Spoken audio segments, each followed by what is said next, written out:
H parameters in terms of Z parameters. H parameters అనేది first parameters కాబట్టి first రాశాను.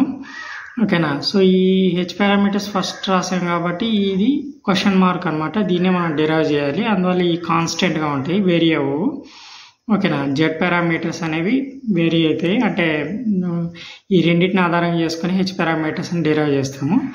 So ఈ రెండిట్లో మనం కంపారిజన్ చేసినట్లయితే ఈక్వేషన్ 4, ఈక్వేషన్ 2 రెండు కూడా సేమ్ కంపారిజన్లో మ్యాచ్ అవుతున్నాయి అన్నమాట. ఇప్పుడు I2 కరెంట్ ఉందా, I2 కరెంట్ ఉంది. I1 కరెంట్ ఉందా, I1 కరెంట్ ఉంది. V2 వోల్టేజ్ ఉందా, V2 వోల్టేజ్ ఉంది. సో అందువల్ల ఈ రెండు మాత్రం మ్యాచ్ అవుతాయి, మిగతా ఏ ఈక్వేషన్ కూడా మ్యాచ్ అవ్వవు అనమాట ఇందులో. సో ఇక్కడ హెచ్ అనేది క్వశ్చన్ మార్కు. మనం హైబ్రిడ్ పారామీటర్స్ని మనం ఇక్కడ డిరైవ్ చేయబోతున్నాము. సో అందువల్ల ఇది కాన్స్టెంట్గా ఉంటుంది. అంతేకాకుండా ఈ హెచ్ పారామీటర్స్ని మనం కంపారిజన్ పర్పస్ కోసం తీసుకుంటాం అనమాట. సో ఏవైతే మనకి మ్యాచ్ అయ్యాయో ఆ రెండు ఈక్వేషన్స్ని ఇక్కడ రాశాను. ఏవే మ్యాచ్ అయ్యి 2 and 4 అంటే 2 and 4th ఈక్వేషన్ అనేది ఇక్కడ మ్యాచ్ అయింది. సో కాబట్టి 2 and 4th ఈక్వేషన్ కింద రాసుకున్నాను. I2 = H21 I1 plus H22 V2. ఇది second equation. V2 = Z21 I1 plus Z22 I2 అనేది ఫోర్త్ ఈక్వేషన్. ఇందులోకి వెళ్ళి మనకి ఇది కంపారిజన్ కోసం తీసుకున్నటువంటి ఈక్వేషన్ మాత్రమే. సో ఈ ఫోర్త్ ఈక్వేషన్ని ఈ సెకండ్ ఈక్వేషన్లోకి సెకండ్ ఈక్వేషన్ లాగా కన్వర్ట్ చేసుకోవాలన్నమాట. సెకండ్ ఈక్వేషన్ ఏముంది, I2 = I1 అండ్ V2గా ఉంది.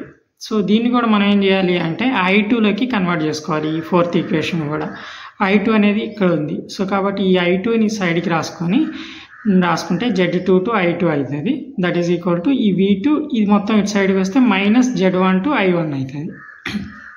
దాంట్లోకి వెళ్ళి I2 ఇటు సైడ్ నుంచి ఈ Z22ని కూడా ఇటు సైడ్ రాసుకుంటే V2/Z22 మైనస్ Z21, ఇది 1-2 కాదు, యాక్చువల్గా 2-1. ఇది బై మిస్టేక్ రాశాను, ఇక్కడ సరి చేశాను, ఇక్కడ సరి చేయలేదు, చూసుకోండి ఒకసారి. సో ఇది Z21/Z22 I1. ఇది ఫిఫ్త్ ఈక్వేషన్ మనకు వచ్చింది. ఈ ఫిఫ్త్ ఈక్వేషన్ మనం దేంతో కంపారిజన్ చేస్తున్నాము, సెకండ్ ఈక్వేషన్తో కంపారిజన్ చేస్తున్నాము. అందుకని నేను ఇక్కడ సెకండ్ ఈక్వేషన్ రాశాను అనమాట.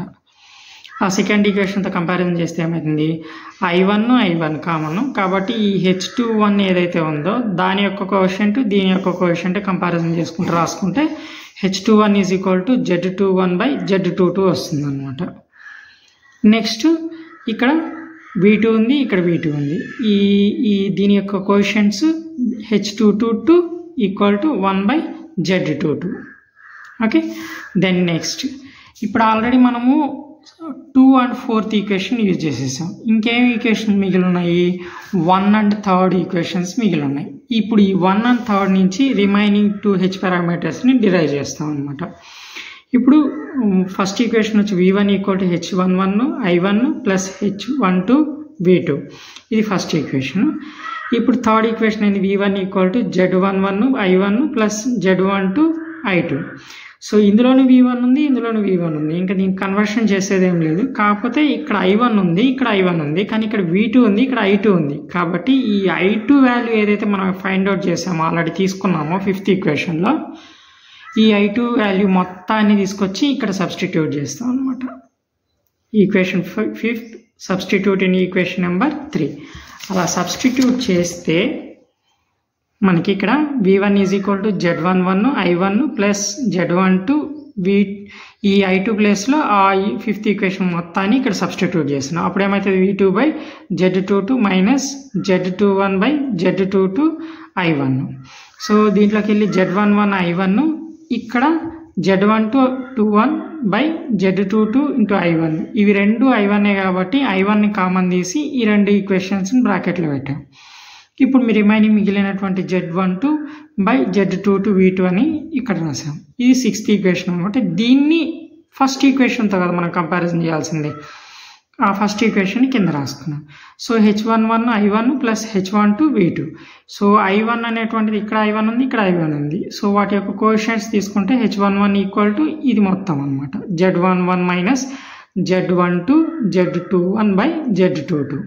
సో ఇక్కడ V2 ఉంది, ఇక్కడ V2 ఉంది. దీని యొక్క కోఎఫిషియంట్ H12 = Z12/Z22. ఇప్పుడు 4 ఈక్వేషన్స్ వచ్చేసాయి కాబట్టి ఆ 4 ఈక్వేషన్స్ని ఇక్కడ రాశాను. H11 H12 అంటే ఇది, H11 అంటే ఇది ఇక్కడ రాశాను, H12 అంటే ఇది ఇక్కడ రాశాను.